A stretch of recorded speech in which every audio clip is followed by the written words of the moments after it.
What a positive first impressions it has been with the M1 Max MacBook Pro. For the first time, I've actually got my hands on something objectively faster than my iMac Pro. Yeah, I'm sure there was some other versions of Macs that dropped in the past few years, none of which I reviewed though, because I didn't want to drop, you know, $6,000+ on a Mac Pro to review. But in today's video, I'll just be detailing in my personal workflow how much faster the MacBook Pro is and how it helps me create content for you guys in a much more efficient manner. Let's begin.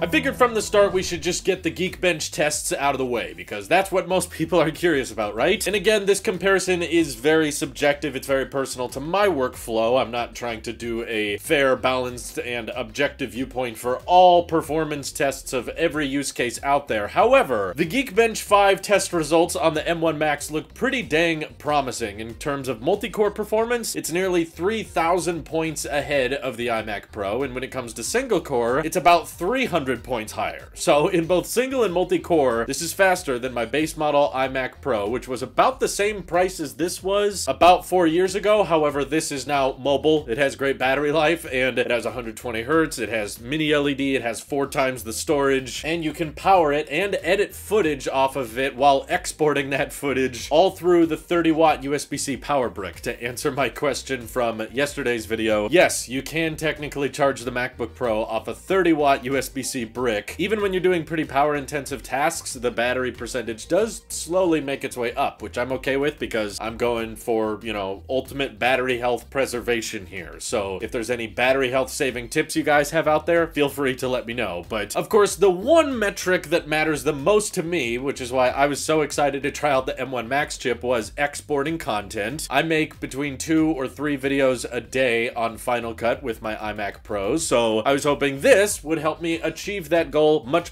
faster, and boy does it ever. Because yesterday's unboxing, of course, was the first video I edited and exported on this, and it was a decently sized video. You know, the whole thing was shot 4K at 60 with ProRes 422, and I threw it all in the Final Cut timeline, edited together for your liking. It was color corrected. We had some music and some intros and outros all thrown together in there, and by the end of it, it was over 12.5 minutes, just shy of 13 minutes, and it was exported 4K at 60. But I timed it because I was very curious to see how long it would take this thing. Under 9 minutes. To give you guys some perspective, back from my 24-inch iMac review, I exported a 10-minute 4K at 60 file on my iMac Pro, and that took like 24 minutes to export a 10-minute file. This thing is exporting a 12.5-minute file of the same source footage. You know, both were exporting 4K at 60 ProRes files into an H.264 completed file, and this one did a longer video in less than half the time. So I'm getting kind of mixed results though, but no matter what the outcome of these export tests are, the MacBook Pro is always objectively faster. So what I mean is I wanted to do another like more fair side-by-side comparison with the iMac Pro, and I just loaded up 10 minutes of 4K at 60 on the MacBook. Although I was doing a bunch of stuff at the same time, I just finished exporting like 3 other videos, so maybe the CPU or GPU was just kind of downclocking itself a little bit, but I have not turned on high performance mode. I might have to activate that later. Essentially, I did a 4K at 60 video file that was 10 minutes, just like I did with the iMac Pro, and it finished in just over 9 minutes, which is still really good, and less than half the amount of time the iMac Pro needs, but it certainly felt weird that the 10-minute video took slightly longer to export than the 13-minute video. I'm not sure what the circumstances that caused that were, but there's already some macOS Monterey bug fixes coming out via a software update, so that might have something to do with it, or maybe I need to just have adequate, you know, equivalent timelines between the iMac Pro and this so that it's more of a fair export instead of just kind of random clips being thrown in there. However, I did just finish filming the Tailosive EV video of the day, and those videos are shot at 1080p 60 frames a second because I've discovered the people in the EV community aren't such sticklers about everything needing to be in 4K, unlike you ungrateful nerds who need everything to be at the most highest resolution possible. But that's okay because I like 4K stuff too. Anyway, the video over on Tailosive EV was about 4 minutes and 20 seconds. Yeah,